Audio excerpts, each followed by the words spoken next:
The quarry is one, if not the most important part of the process of building a building in medieval times. All stonemasons started in the quarry. They'd spend 2 to 4 years cutting and breaking stones for them to be used to make buildings. The quarry was also where modern-day technologies were made, such as scaffolding and cranes. Cranes were used in the quarry to lift large and heavy rocks that humans could not carry, and scaffolding was used so people would not fall off the ramps to get to the top. Working in the quarry was hard work and required lots of strength.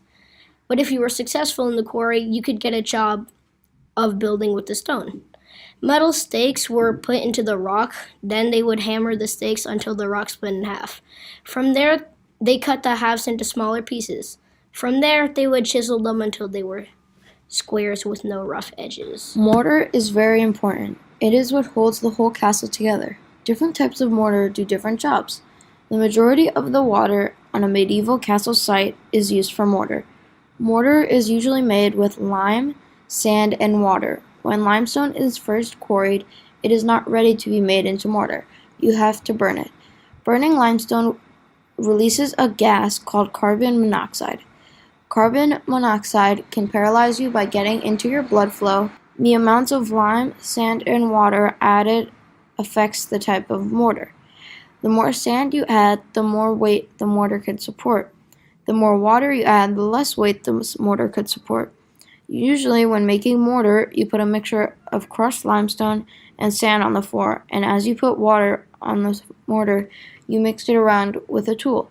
Recipes for mortar were kept secret from competing Stonemason Guilds.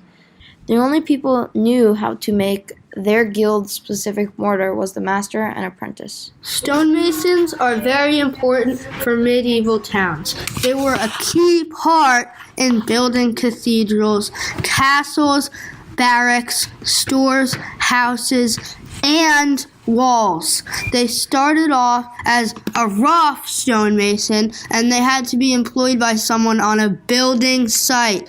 They had to work very hard, because if they messed up even a little bit, then they'll lose a lot of their pay, and even worse, they would lose the master stonemason's respect.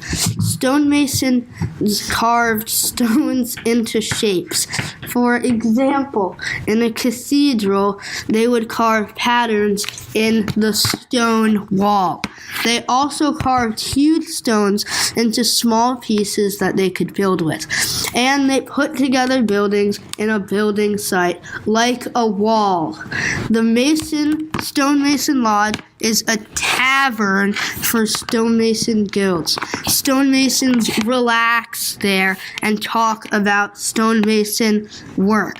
Every stonemason's dream is to become a master stonemason.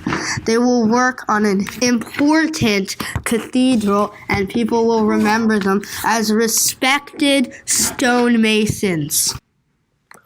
One defensive structure is the wall. It protects the inner castle from pillagers and invaders. The wall took about 1 to 2 years, and it was also a very dangerous job. People often died or got injuries from this job. Workers often broke their arms or legs while working if stones fell on them or scaffolding collapsed. Another defensive structure was the watchtower, which was an extension of the wall. Guards would patrol the watchtowers and look out for invaders and pillagers. The gatehouse is where the invaders often try to come through. So what kings and lords did was set traps in the gatehouse. One was just a simple hole in the wall, then archers shot out of the hole at the invaders. Another trap was inside the gatehouse. There was a hatch on the roof, and then when the invaders came, people in the gatehouse would open the hatch, and then a bunch of concrete or hot oil would fall on the invaders. The walls were an important part of castle defenses. You can't have a castle without a castle wall. On top of the castle wall were archers who could scout enemy troops and shoot them down. Also, there were little pegs that the archers could hide behind. These were called battlements. Castles had a part in the middle where their archers could stand. That was called the rampart. Castles had to be put in strategic places so they could get certain resources like stone, water, and wood. Castle walls also can go up to 40 feet high and 20 feet thick. Castle towers were circular because if they were square, the enemy can dig a hole under it and collapse it, which causes the whole thing to fall. Other ways of getting in castles were breaking the castle gate using a battle ram or breaking the wall using a trebuchet. However, there were a lot of defenses within the castle. In the gate, there was a thing called a murder hole, which dropped hot tar and other foul things. Castles also had different walls. There was the outer curtain, which protected the whole castle, and the inner curtain, which protected the heart of the castle. Castles weren't just for defense, but were for homes for a lord and lady. They were built where a king wanted the land to prosper, so most castles had a town around them or near them. Our castle has many things necessary for a regular town. We have a blacksmith who was very key to the building process, as he made and sharpened tools for the stonemasons. If the blacksmith got sick for more than 2 days, all work might be forced to stop. We also have a barber shop. We have many houses, but since our castle is new, people are still moving in. People used hay and straw for the floors so they didn't have to walk on the cold dirt floor. We have a tanner shop and a butcher shop.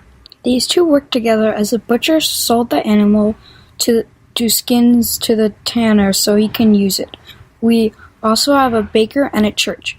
Our marketplace is always busy and is where most of the merchants from the ships go to sell their goods.